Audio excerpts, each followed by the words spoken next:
What is going on, everybody, and welcome back to another Yu-Gi-Oh! OCG TCG video. Today, guys, we are going to be going over the first batch of new cards that is set to release in the newest Duelist pack, Duelist of the Abyss, and I'm very excited to be going over these cards, as this is going to be the newest Duelist pack set following after Duelist of Whirlwind, or for the TCG Synchro Storm, and that is Duelist of the Abyss. The last one followed Wind Monsters, and now this one is going to be following Water Monsters. And the batch of cards that we're going to be going over is new cards for Mako Tsunami, the original water deck user from Yu-Gi-Oh! Duel Monsters. And I'm very excited to be going over his cards in this video, and I'm very excited to see the other characters that are going to be in this set as well. We do know, thanks to the cover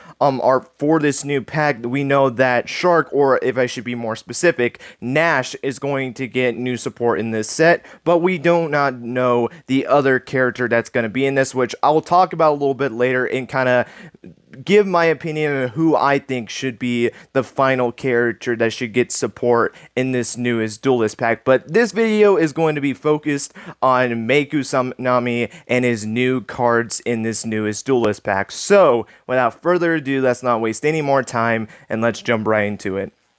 So, as per usual with these card game videos, I'll go over the monsters first, and then the extra monsters, and then end it off with the spells and traps. And the first card that we're going to be going over is Mako Tsunami's new boss ace monster, and that is Mega Fortress Whale, a level 7 water fish effect monster with 2550 attack and 2350 defense. Its effect is you can only use the first, second, and third effect of this card's name each once per turn. The first effect is if Umi is face up on the field, you can activate this effect. Your water monsters can attack directly this turn. Second effect is during your opponent's battle phase. Quick effect, you can target one face-up monster they control and destroy it. And the third effect is if this card is on the field is destroyed by battle or card effect, you can take one water warrior monster from your deck or graveyard and either add it to your hand or special summon it. So if Umi's on the field, you get to attack directly, and the second effect allows you to be able to destroy a monster on the field, which is pretty nice to have, and then the third effect allows you to be able to either add to your hand or special summon one water warrior monster, which I guess that third effect is kind of synergized with the legendary Fisherman, which was Mako Tsunami's ace monster, so I kind of see where they were trying to go with that effect, and I actually think that's a pretty nice kind of reference to the legendary Fisherman in the form of that effect. And I guess that's where Konami is trying to get with that effect, is that they want you to summon the legendary Fisherman with this effect, but you can summon any water warrior monster that you want, which is pretty nice. Being able to destroy a monster on the field is pretty nice, and then being able to attack directly is also nice. You do have to have Umi on your field to be able to activate it, but there are some other ways that you can do it without having to have Umi on your field. I believe there is a spell card that allows you to essentially have Umi activated while Umi's in the graveyard, so you can do some shenanigans there. That way you can get the benefit of this first effect. So overall, I honestly think this is not that bad of a new ace monster for Mako Tsunami, in my opinion. I think it actually is a pretty good, decent one, to say the least. I would say it's a pretty nice card for a Mako Tsunami deck. But that's going to be it for Mako's new boss monster, and now we're going to be going over the other monsters for Mako Tsunami, and the first one is going to be Doom Kraken, a level 4 water aqua effect monster with 1400 attack and 1600 defense. Its effect is you can only use the first and second effect of this card's name each once per turn. First effect, if Umi is face up on the field. Quick effect, you can target one water monster you control, except Doom Kraken, and one monster your opponent controls. Special summon this card from your hand, and if you do, return the first target to your hand, which would be the monster you targeted, and then if you do, destroy the second target, which is from your opponent's side. And then the second effect is when an opponent's monster declares an attack, you can return this card to your hand, and if you do, negate the attack. Okay, so this card allows you to be able to special summon this card from your hand by returning one card on your field to your hand And in addition to that, you also get to destroy one of your opponent's cards. And I'm fine with that effect, because the only thing I would say that kind of sucks is that you're losing a card on your field just to summon another card. But since there is a payoff to it as well by being able to destroy a card on your opponent's field, makes this effect a little bit better in my opinion. And then the second effect, allowing you to return this card to your hand to negate an attack, that's a pretty nice effect, so that way you can essentially protect yourself from one attack, and then during your turn, you can do the same process of summoning one monster to your field, special summon this monster, bring back the other monster to your hand, and then you get to destroy another monster on your opponent's field. So, in my opinion, honestly, this card is really not that bad at all. I think it's a pretty okay card in my opinion. The only thing I would say about this card is, again, this is another card that does require Umi, but with this kind of deck, you're more than likely going to make it easy to be able to have access to Umi, so I don't think it's going to be that much of an issue, and I just think there is a downside that you have to lose a monster just to be able to pop a monster, but other than that, I honestly don't think this monster is really that bad in my opinion. But with that being said, this is going to lead into the final monster for this video, since we have no extra deck monsters to be covering in this video. And that monster is Electric Jellyfish Facalia. I think that's how you're supposed to say it. It's a level 4 water aqua effect monster with 1400 attack and 1700 defense. Its effect is you can only use the first and second effect of this card's name each once per turn. The first effect is you can send one Umi from your hand, deck, or face-up field to the graveyard. Special summon one water monster from your hand. Okay, and then the second effect is when your opponent activates a spell card or effect or a monster effect and Umi is face up on the field, quick effect, you can negate the effect, then this card gains 600 attack and defense. Now, I will say though, when it comes to that second effect, it's really weird that you can't target trap cards either. You can only target spells and monsters. I don't know why you can't target traps. To me, that really doesn't make any sense, but it's still negation, so I'm fine with it, and plus spells and monsters are going to be used more than traps unless you're facing off against a pure like trap deck like Altergeist, Paleozoic, Dino Ruffia, which is actually a newer deck that's coming out in Battle of Chaos, and I did a video on it, so it's kind of plugging that video in. I uploaded that video not that long ago, so if you guys haven't checked that out, go and check that out. But it's kind of funny that this card doesn't allow you to target traps, but unless you're playing against those decks, it's fine to just be only able to target spells and monsters. And then the first effect being able to send Umi to your graveyard from anywhere, from either the hand, deck, or field, and you give special summon a water monster. That's pretty nice, and like I mentioned earlier, there's a spell card that allows you to essentially be able to activate Umi from your graveyard, so it's not really that much of a downside at all. So honestly, to be able to get essentially a free special summon is nice, and a negation from a monster and spell card, honestly, I don't think this is that bad of a card at all. The only thing that kind of sucks about it is that if you don't have that particular spell card to be able to activate Umi from your graveyard, then it kind of does hurt it a little bit more, but I feel like it's not gonna really be that big of a deal in my opinion. So overall, I don't think this is that bad of a card either in my opinion.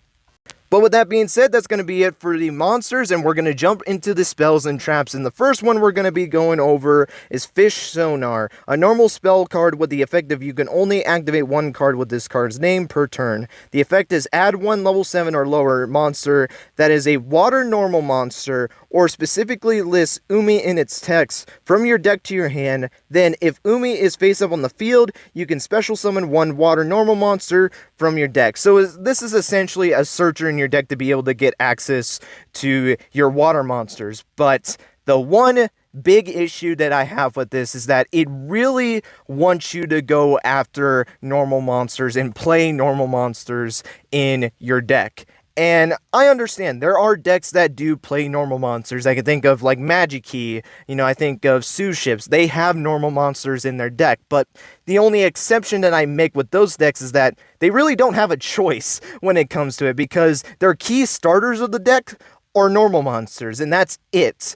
And I feel like, honestly, that's completely fine. If you have a normal monster for your deck, whether it's Magic Key, Sue Ships, or whatever that requires a normal monster as your key starter, that's completely fine if you have something like that. But what this card is implying to me is that they want you to play normal monsters in your deck, which is not really that good in my opinion, because of the sole reason that normal monsters are literally going to do nothing other than the fact that maybe it can help you for a tribute summon, and that's it. That's the only benefit I see when it comes to normal monsters, because when you summon the normal monster, they literally do nothing. The only thing they're good for is their attack lineup, and that's it. And if they have a low attack point set, they're gonna do nothing unless you're gonna tribute them off for something powerful. I don't know, like, to me, this card, it's alright, but I kind of wish it didn't lock you to have to go after normal monsters, which, yeah, you can also go after monsters that at least list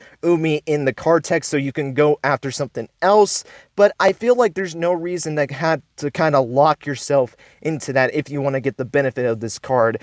Cool design of this card, and I love the whole thing with, you know, it's basically a scanner that, you know, that you would put in the water to kind of detect fish in the water. I love the artwork of this card, but the fact that it's so heavily trying to make you go into trying to get normal monsters in your deck and to play this card to get your normal monsters, I don't know. I just think it's okay in my opinion. I just don't really see the full benefit of this, because you can't even get the special summon effect unless you're going for a normal monster as well.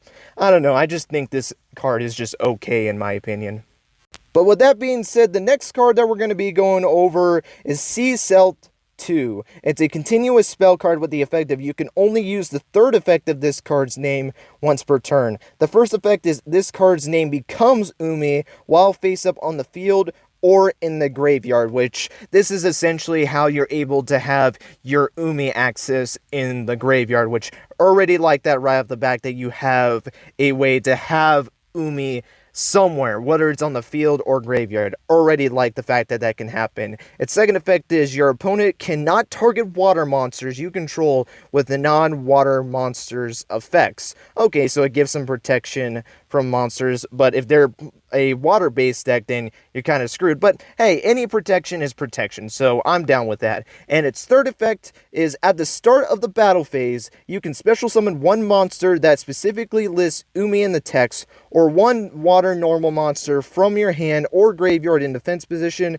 but destroy it at the end phase of the battle phase. At the end of the battle phase, excuse me. Okay, so this card's third effect allows you to be able to get back one of your monsters onto the field. Again, it has that thing of where it really wants you to be playing normal monsters in this deck, though. I will say, though, I think this one, honestly, is not the worst than, like, with the last one, which, again, the last card wasn't that bad. I didn't like the fact that it was full on the whole normal monster thing, because at least with this card, you still get the benefit either way. Whether you're playing normal monsters or playing monsters that list Umi in the text, it doesn't matter which one you play. You can choose which ones that you want, and you can special summon back that monster. So I'm completely fine with this. I'm glad that it's not the normal monster that can only be special summoned. It can be also the card that lists Umi in the text. I really do appreciate that it allows you to be able to do that, so you don't have to technically play normal monsters in your deck. So overall, I don't think this card is that bad at all. It gives protection on your monsters, which is always nice. It gives you a way to have Umi basically on your field or graveyard at any point. It's essentially another copy of Umi, and then you get the special summon a monster from your graveyard, obviously, whether it's a normal monster or a card that lists Umi in its text. So overall, I don't think this card is that bad at all, in my opinion. And with that said, this is going to lead into the final card for this video, which is going to be Leviathan of the Wreath, a normal trap card with the effect of you can only activate one card with this card's name per turn. The effect is send one face-up Umi you control to the graveyard. You cannot special summon monsters until the end of your next turn, except water monsters. Also, special summon up to 2 water normal monsters and or monsters that specifically list Umi in the text with different names from your hand or deck in defense position. Then, if your opponent controls a monster, you can special summon any number of level 6 or lower water normal monsters from your hand or deck.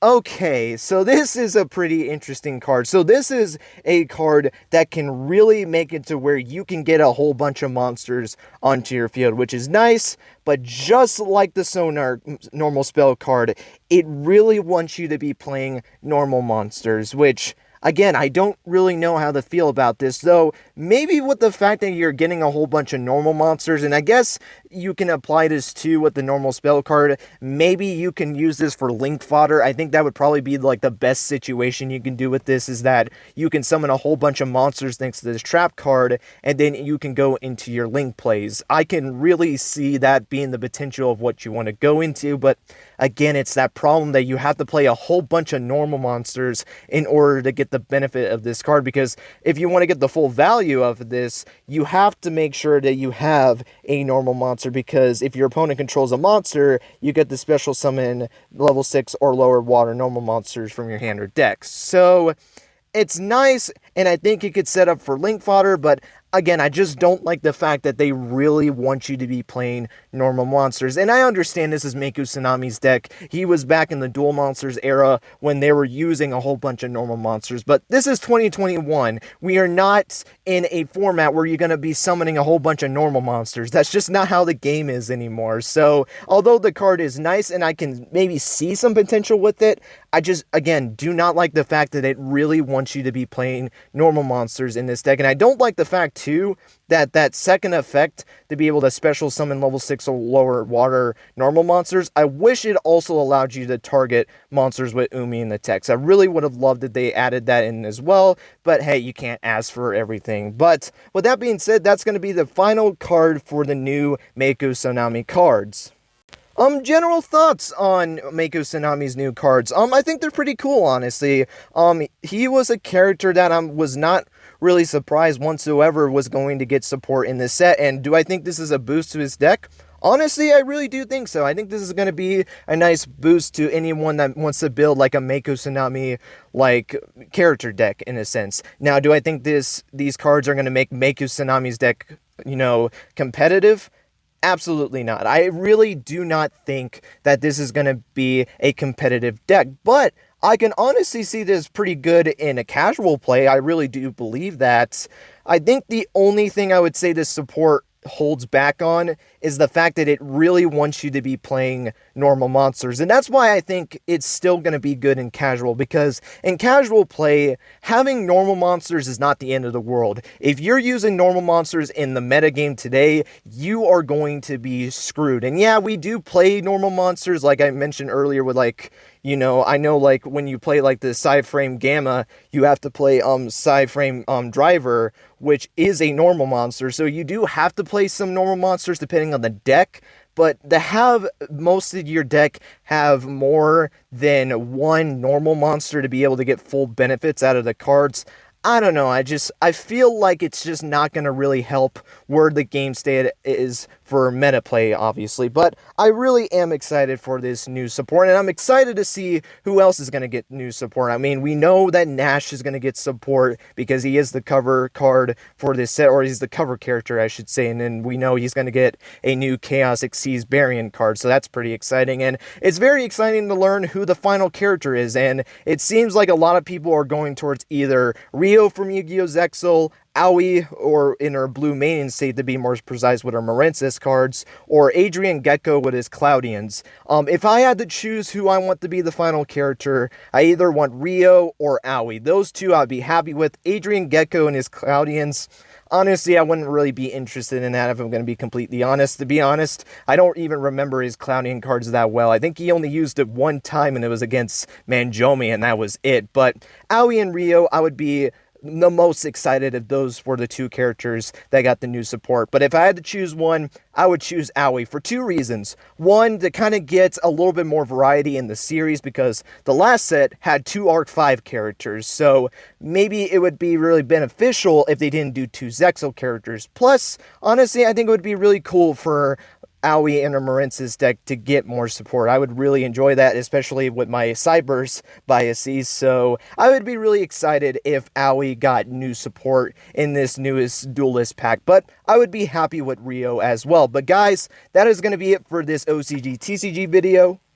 Hope you guys enjoyed. Let me know your guys' thoughts on Mako's new cards, and do you think these new cards are good? Do you think they're okay? Or do you think this new support is not that good at all? Let me know your guys' thoughts on Nash getting some new support as well, and if you guys are excited for that, and who is the final character that you want to get support in this newest set? Do you want Rio? Do you want Aoi? Do you want Adrian Gecko? Or if you can think of another character that does use a water deck, let me know. I'd be very interested in your guys' thoughts on who you want to see get the final character slot for this new support in the newest Duelist pack, Duelist of the Abyss. I would love to know all your guys' thoughts on this down below. But with that being said, that's going to be it. Thank you guys so much for watching. And until next time, guys, take care and have yourselves a great rest of your day.